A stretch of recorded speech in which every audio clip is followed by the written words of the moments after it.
The Associated Press reporting Finland ranks number one on the World Happiness Scale for the 8th year in a row. And what do Finns attribute their happiness to? Not living in America. The United States dropped to 24th place, hitting its lowest spot ever since the Happiness Report began measuring nations. That's another reason to be unhappy. Well, we may not be finished, but we are finished. That's kind of close, isn't it? We're the wealthiest, strongest country in the history of civilization, and we are one of the unhappiest countries in the industrialized world. I wonder what's making us so miserable. Well, I'll tell you. The people in charge do not know right from wrong. We have more prisoners per capita than any other country in the world. We have more prisoners total than any other country in the world. 2.3 million behind bars. Why? Because the people in charge don't know right from wrong. 2.3 million behind bars, but no room for Donald Trump. We have a convicted felon right now sitting in the Oval Office, a man who owes the state of New York $500 million for defrauding lenders, owes E. Jean Carroll more than $80 million after a jury said he defamed and sexually assaulted her, a man who isn't allowed to run a charity in New York State because he ripped off donors to the one he ran, a man who led an insurrection and then used hundreds of millions of dollars donated to a super PAC to pay lawyers willing to grind our Constitution into a fine paste. And he is now the leader of our country, bringing our entire Justice Department to its knees because it was always corrupt to begin with, just not this corrupt.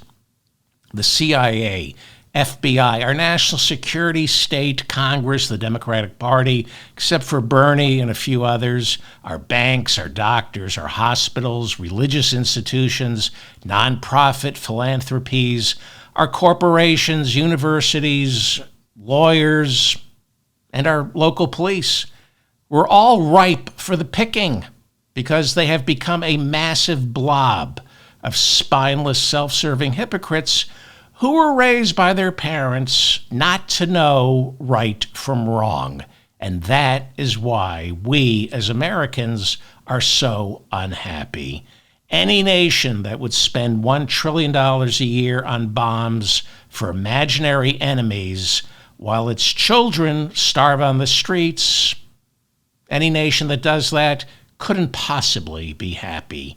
Happiness is being at one with the universe, and you can't arrive at that state when you don't know right from wrong. There is right and there is wrong. Bernie and AOC right now are out on the stump, hitting the red states. There are still good people left in this country who know right from wrong. Go to them. I have a correction. On the last show, I referred to Minnesota State Republican Senator Justin Eichorn as a Michigan State Senator. My apologies. He is, in fact, a Minnesota State Senator, not a Michigan State Senator. Well, he was a Minnesota State Senator. He was forced to quit on Thursday. Minnesota State Senator Justin Eichorn gave up his seat after being arrested while soliciting a minor in a sting operation where he offered to pay a Bloomington police officer posing as a 17-year-old girl for sex. I wonder what party he belongs to. Anybody want to venture a guess? Well, I'll give you a hint. He's a Republican. Not only that, a MAGA, a full-bore MAGA Republican. Well, of course he is. Right before his arrest on the very same day, Eichorn introduced legislation in the state Senate mandating Minnesota's Health and Human Services Department recognize Trump derangement syndrome as a legitimate mental illness characterized by fear and paranoia of Donald Trump's presidency. That's not an illness. That's the height of awareness. Well, look it up. The bill is SF 2589. If passed, people suffering from Trump derangement syndrome could be classified as incapacitated, in need of psychiatric care, and possibly have their children placed in foster care. According to the bill, it's SF 2589, quote, Trump derangement syndrome means the acute onset of paranoia in otherwise normal persons that is in reaction to the policies and presidencies of President Donald J. Trump. Symptoms may include Trump-induced general hysteria, you mean patriotism, which produces an inability to distinguish between legitimate policy differences and signs of psychic pathology in President Donald J. Trump's behavior. This may be expressed by 1, verbal expressions of intense hostility towards President Donald J. Trump, and 2, overt acts of aggression and violence against anyone supporting President Donald J. Trump. Yes, because we know how much Trump supporters hate overt acts of aggression or violence. Well, Justin Eichorn introduced that piece of legislation at 9:30 a.m. on March 18th. Later that day, he was arrested for soliciting sex from a minor, but he's not suffering from Trump derangement syndrome. Donald Trump made it official. He signed an executive order dismantling the Department of Education. The problem: presidents can't dismantle government agencies. That requires an act of Congress. You need an act of Congress to dismantle the Department of Education. Somebody in that White House should have known this. Seems to me they're dismantling the Department of Education a bit prematurely. Kind of feels like there's still some more learning that needs to be done. The Department of Education was signed into law on October 17, 1979, by then President Jimmy Carter. In order to placate MAGA Republicans, Trump signed his executive order dismantling the Department of Education using a red crayon. No, he didn't, but he should have. A new Fox poll shows 51% of Americans disapprove of Donald Trump. Here's the amazing part. This is good news for Donald Trump. It's his highest polling since April of 2020. A majority of Americans still hate Trump, but he's more popular than ever.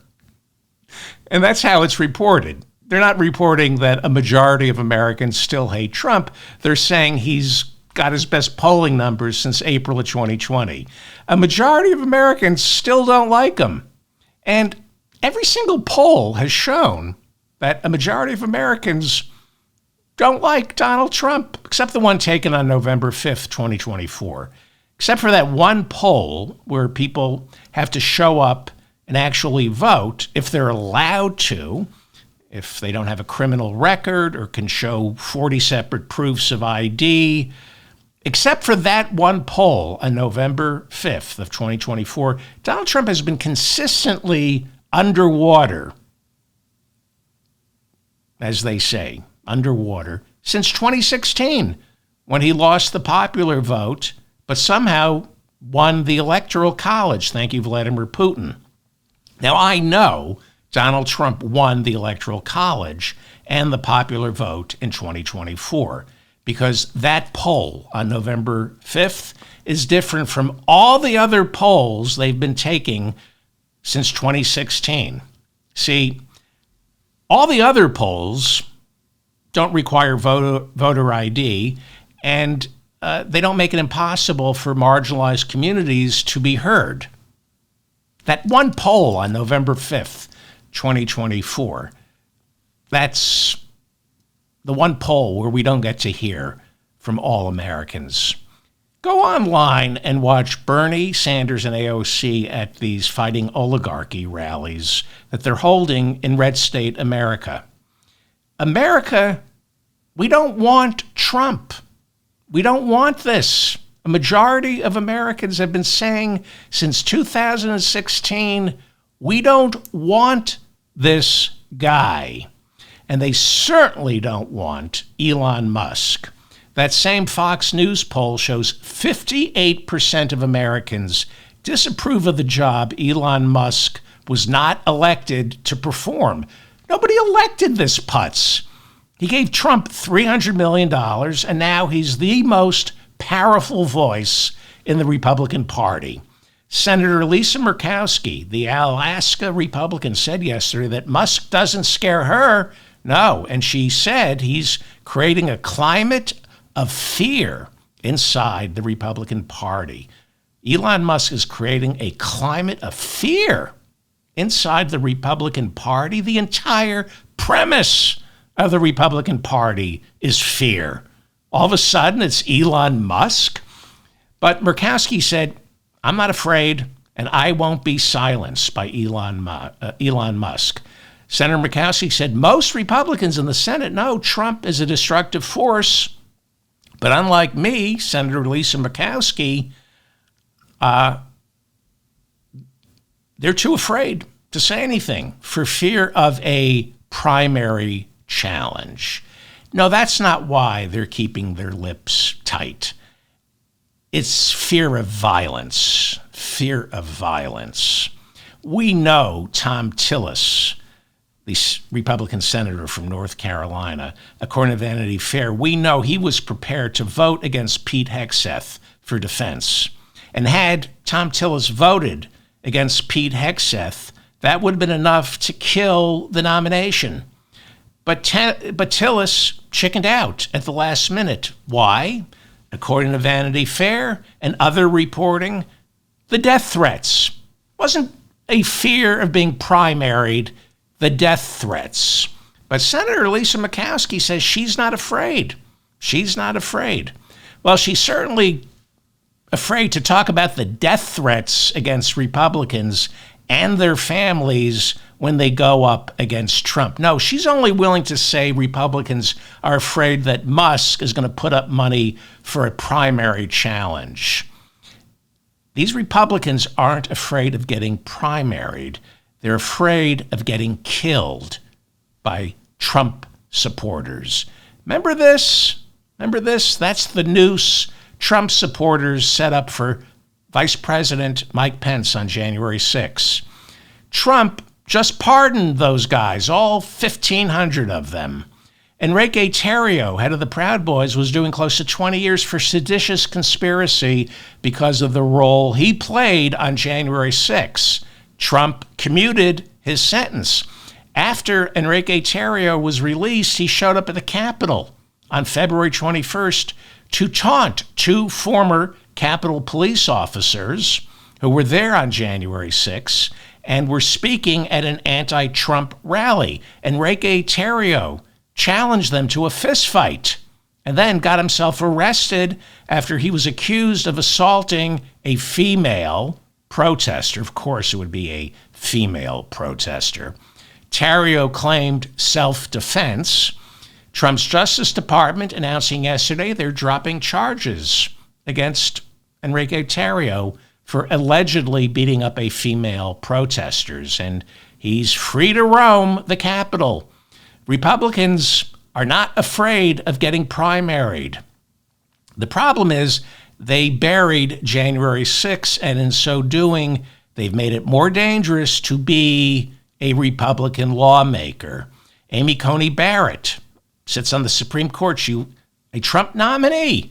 She is now getting death threats for voting last month to unfreeze U.S. aid funds. United States judges, Republican or Democrat, if they rule against Trump, they're getting death threats. If they block the Department of Government Efficiency's agenda, they get death threats. That's the legacy of January 6th. That's the legacy of Donald Trump. This is the legacy of our Supreme Court slow-walking Special Counsel Jack Smith's prosecutions. We end up with more violence. The threat of violence is now baked in to every decision-making process in Washington, D.C. The New York Times did a story yesterday about the doxing and the death threats aimed at all these judges who are issuing temporary restraining orders blocking Trump and Musk's executive orders. And Musk is using his Twitter platform to smear and dox not just these judges, but their families. It's not just calling for their impeachments. He's retweeting the names of the judges' family members. There's doxing, Laura Loomer, doxing on Twitter, judges. By the way, primary challenges are a good thing. That's how a president is supposed to keep his party in line. That's how Lyndon Johnson passed so much legislation in the 60s, partly by threatening members of his own party to get in line, threatening and cajoling them. Joe Biden was an incredibly successful president, passed a lot of legislation. But there were a lot of people, including me, who said Biden could have gotten way more done had he acted more like Lyndon Johnson. I wanted the Green New Deal. He couldn't get it passed. He couldn't get the PRO Act passed. He couldn't get the minimum wage passed. He couldn't get Bernie's version of Build Back Better passed. And that included universal child care, free tuition at all public universities. I mean, that Bernie's Build Back Better was incredible. And I said the way you get truly transformative pieces of legislation passed is by doing what Lyndon Johnson did. And to some degree, what Donald Trump is doing right now without the threats of violence. Biden should have walked up to Joe Manchin and Kyrsten Sinema and said, you either get on board or I'm going to destroy you. And then you go primary them. You go after their wealthy donors. You make sure they realize that after they leave office, there will be no jobs waiting for them as lobbyists. You threaten to punish anyone who does business with Manchin and Sinema after they leave office. And at the same time, you give them the carrot. You offer them bridges and universities with their names on them. It's dirty. And that's how it's been done in the past. They used to call it hardball. Joe Biden wasn't going to do that. Neither was Obama. I think Bernie might have tried something like that had he won in 2020. But here's the problem. It's a fantasy, especially with a president like Bernie, because we don't have a far-left infrastructure in Congress or the courts to support that kind of behavior. The neoliberals in the Democratic Party would have bit back and destroyed his presidency, much the same way the liberals in the Democratic Party, Tip O'Neill and Senator Ted Kennedy, destroyed Jimmy Carter because Jimmy Carter was a neoliberal. It's not that easy for Democrats to put a strong man in the Oval Office and expect everybody to toe the line. Lyndon Johnson was the exception. So, as much as I wished Joe Biden was like Lyndon Johnson and a little like Donald Trump, although Donald Trump never got a single piece of legislation passed, really, other than that tax cut for the richest 1% in 2017. As much as I wanted Biden to be like Lyndon Johnson, he was probably right for not doing that. And he was the most transformative president since Lyndon Johnson. Bernie says since FDR. His legacy, history will be very kind to Joe Biden. So it feels good to say Joe Biden should have been behaving kind of like Trump is behaving right now, without the threat of violence. It's hard, if not impossible, to rule our country through fiat. Trump is going to try. We'll see how far he gets. I don't think he's going to get that far. I think he's going to destroy a lot of lives. I think he's going to break a lot of laws. create constitutional crises, but I don't think we're going to look back and say, boy, he got a lot done as president, the way we will with Joe Biden. So when I watch Bernie and AOC out there, go online, watch those speeches. My sister and I were talking. Bernie is young. Age is I don't know. I don't know. Bernie, and AOC. When I watch Bernie and AOC out there and see millions right now in the red states, that's where they're taking the fight. When I see millions who want Medicare for all, free and universal child care, free and universal community colleges, a livable wage, student debt relief, on and on, I do feel you need a strong man like Bernie on the left, or maybe AOC, strong woman who can be as intimidating to the rank and file as Trump is and LBJ was. However, it's easier to be a strong man on the right because in the end, that's what the right craves. The left, the Democrats, and there is a difference between the left and Democrats, so let's just say the Democratic Party is pluralistic. They like democracy, and democracy allows for self-sabotage. This is the problem with democracy. It gives voice to the enemies, not just of progressive policies, but enemies of democracy itself. Joseph Goebbels actually talked about this, how he talked about democracy having the seeds of its own destruction if you're willing to let them grow. He said when Hitler became chancellor, this was what he said in 1933, quote, and this could be anybody from Project 2025. I'm going to read you something Joseph Goebbels, Hitler's minister of propaganda. You tell me if this doesn't sound like every jagoff from Project 2025. Joseph Goebbels, 1933, quote, we enter Parliament in order to supply ourselves in the arsenal of democracy with its own weapons. If democracy is so stupid as to give us free tickets and salaries for this bear's work, that is its affair. We do not come as friends nor even as neutrals. We come as enemies. As the wolf bursts into the flock of sheep, so we come. Joseph Goebbels. That's Project 2025.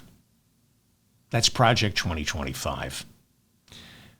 Vivian Jenna Wilson, Elon Musk's eldest daughter, telling Teen Vogue her father definitely did the Nazi salute twice in January.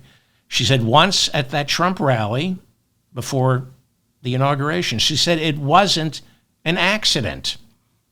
Then she called her father and the Trump White House, quote unquote, cartoonishly evil. Cartoonishly evil? Wow. Where would she get an idea like that? Oh, I don't know, maybe from this story. Does this sound cartoonishly evil? Politico reporting the Department of Agriculture has stopped $500 million in deliveries to food banks across the country with no explanation. The richest man in the world cutting off food banks. The Department of Agriculture, according to Politico, already this year has cut $1 billion in providing food for schools and other food banks. Now they're cutting an extra $500 million in funding for food banks.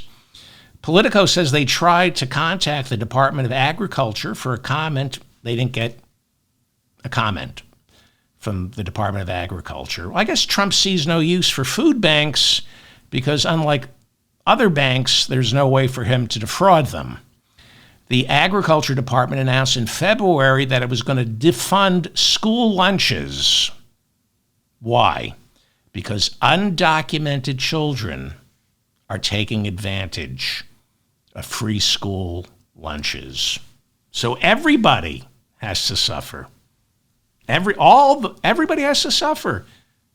They literally said, the new head of the Department of Agriculture said, by providing free lunches, we're encouraging people to come into this country illegally, feeding children, pro-life, good Christians. Meanwhile, The Hill reporting that Commerce Secretary Howard Lutnick went on Fox News and told Americans to buy stock in Tesla. The Commerce Secretary is not allowed to push people into investing in Tesla. Tesla stock is down nearly half since Trump was elected. Howard Lutnick, who before becoming Commerce Secretary ran the trading firm Cantor Fitzgerald, yes, that Cantor Fitzgerald, and he told Fox viewers that Tesla stock is a steal. He said it can't drop any lower. And as he said it, the stock dropped lower and lower. But to his credit, the next day, Tesla stock, which is trading at about, let's say, $247 a share, after Howard Lutnick said it's the steal of the century, the next day it gained 40 cents. So Howard Lutnick said buy Tesla, and Tesla shares skyrocketed by 0.17%. Man, can that guy move markets or what? Tesla has been forced to issue recalls for every Cybertruck ever built due to safety concerns. 46,000 Cybertrucks were recalled this week due to a possible road hazard created by a stainless steel exterior panel located between the windshield and the roof, and it keeps falling off. I don't know, maybe the guy in charge of Tesla should spend a little less time destroying the federal government and more time designing better cars. Mother Jones, writing that a new report shows that Tesla is deadlier than the infamous Ford Pinto. Most of you are too young to remember the Ford Pinto, but it was a car that had to be taken off the market because they had put the fuel tank in the back, and then if you were rear-ended, it would explode. And one of the first jokes I ever wrote was the Ford Pinto. They name a car after a bean, and then they wonder why the rear end explodes. That was one of the first jokes I ever wrote. And now they're saying the Cybertruck is deadlier than the Ford Pinto. This is from Mother Jones magazine. It's an article written by Julianne McShane, February 9th, 2025.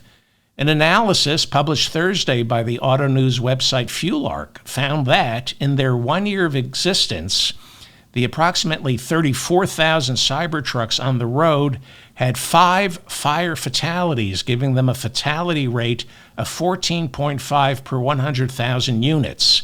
That's 17 times the fatality rate of the Ford Pintos, whose famously flawed gas tank design on the car's rear end led to 27 reported fire fatalities in its 9 years on the road, resulting in a fatality rate of 0.85 per 100,000 units, according to FuelArc.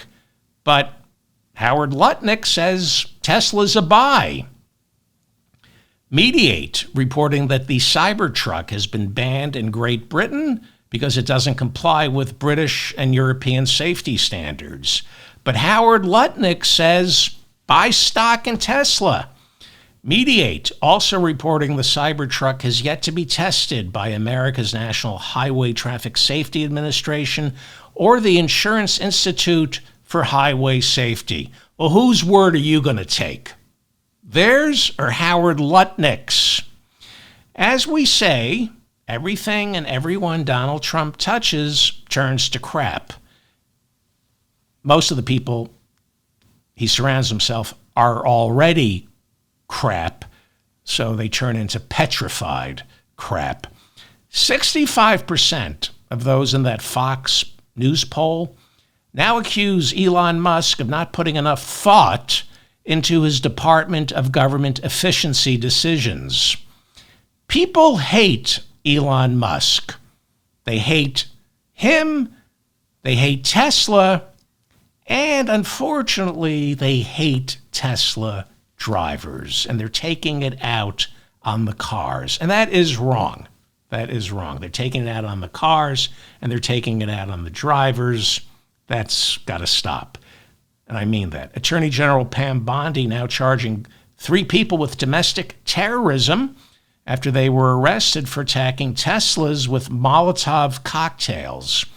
One person arrested in Salem, Oregon for brandishing an AR-15 and tossing 8 Molotov cocktails at a Tesla dealership.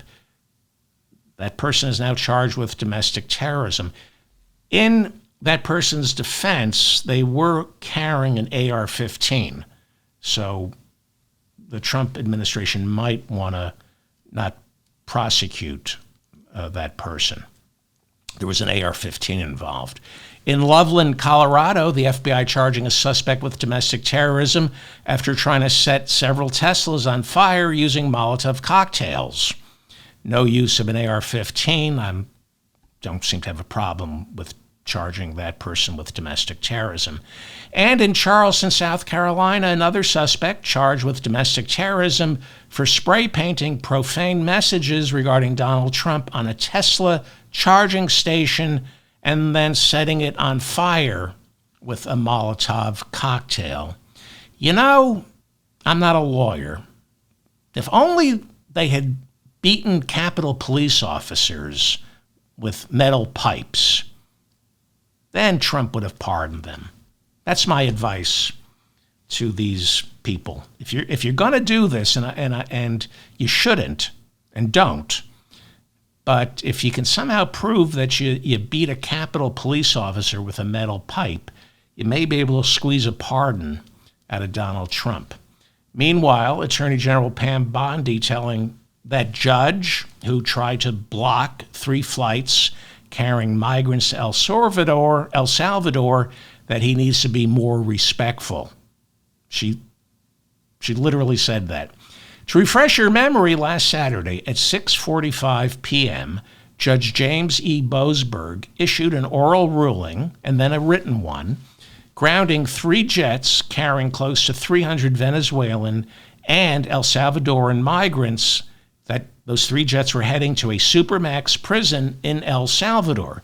Judge Boasberg said the president's use of wartime powers to justify these deportations needed to be reviewed further by the courts. So he grounded those 3 flights, but those 3 flights took off anyway.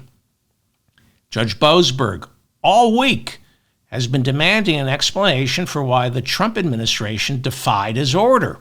Throughout the week, the Trump administration, citing national security concerns, told the judge that turning over the timeline indicating when the flights took off vis-a-vis when the judge grounded them, turning over the timeline would jeopardize, according to Pam Bondi, national security. No, it would just jeopardize the Trump administration's security. They broke the law. They defied a court order. The Justice Department, in one of its filings this week, told the judge he needed to show more respect. In the filing, this is what the Justice Department wrote, quote, "The court has no basis to intrude into the conduct of foreign affairs of the government, and a more deliberative and respectful approach is warranted," unquote. U.S. District Judge James Boasberg is calling the Department of Justice's response to his demands, quote, "woefully insufficient." As Trump and other high-ranking Republicans, including Elon Musk, call for the judge to be impeached, on Thursday, in a 3-page order, the judge said the Trump administration has until Friday to inform him as to whether or not the Justice Department will invoke what is called the state secret privilege, which would require further judicial review to determine whether releasing the timeline of those 3 flights would in fact jeopardize national security. The judge has also given the Justice Department until Tuesday to file a brief explaining why the migrants have not been returned to the United States after he specifically ordered those 3 flights not to take off. This is a constitutional crisis. ABC reporting that one of the Venezuelan migrants shipped to that El Salvador super prison last Saturday was categorized as a gang member all because of a tattoo which turns out to be not a gang tattoo, but rather a tattoo celebrating his favorite soccer team. On the last show, I told you about a Venezuelan migrant shipped off to Gitmo because a tattoo of Michael Jordan was accidentally identified as a gang tattoo. ICE and the Trump administration continues to claim that the nearly 300 migrants sent to El Salvador on Saturday are all members of dangerous gangs and therefore terrorists. But ICE refuses to release any information about these alleged gang members. It's all being done under the cloak of secrecy. Well, assuming our courts still have any say, the Trump administration theoretically is going to have a serious problem when we discover that these migrants sent to El Salvador illegally were not gang members. It's probably why Attorney General Pam Bondi is trying to buy time, invoking what is called state secret privilege. Again, this will all end up before the Supreme Court. Trump last week canceled the use of Gitmo to house migrants and then flew everybody back. After flying them there, flew everybody back to the United States. Now, the Trump administration announced it is resuming the process of flying migrants to Gitmo.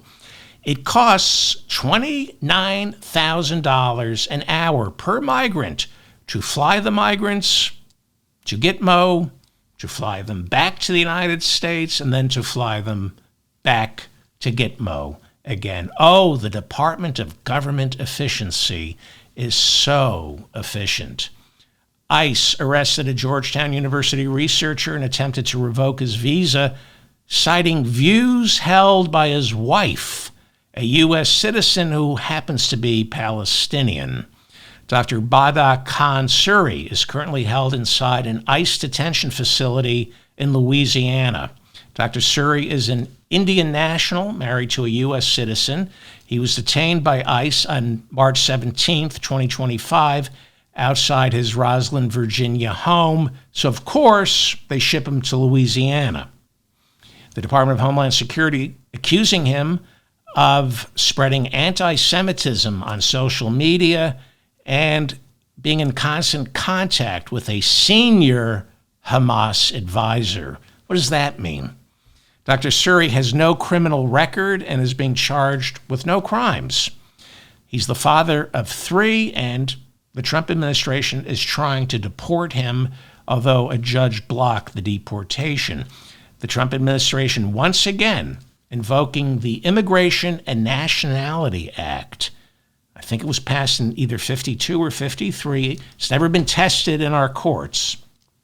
It gives the president supposedly broad authority to deport anyone the president deems as a threat to his foreign policy.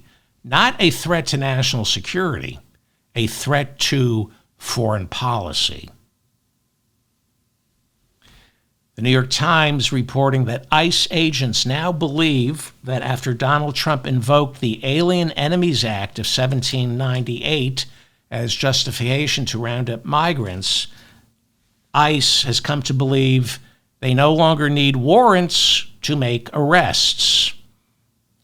Some inside the Trump administration say Trump's invocation of the Alien Enemies Act makes undocumented immigrants enemy aliens subject to warrantless searches and arrests. The Alien Enemies Act has only been invoked 3 times, always during wartime. Last time it was used was when Roosevelt placed Japanese Americans who were citizens in concentration camps during World War II. There are hundreds of emergency powers at a president's disposal. Eventually, when they're invoked, they are subject to judicial rule. We'll see. We'll see.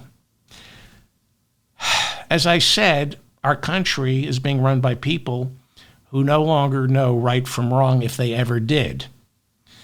Our institutions, our laws, our Constitution, they've been ripe for the pickings for a while now. And all it takes is a monster like Donald Trump and a Supreme Court, a Congress, and an American people unwilling to stand up to him. If one person in this country isn't safe, none of us is safe. A lot of people are reading the news and saying, well, it's just a migrant, or it's just a leftist. If one person in this country isn't safe, none of us is. I'm David Feldman, reminding you to stay strong and protect the weak. I'm doing more shows as all this news comes over the transom. The easiest way for me to keep my thoughts organized is by doing more shows. Please like this episode so I remain in your feed. Please subscribe to my newsletter. Please subscribe to this channel.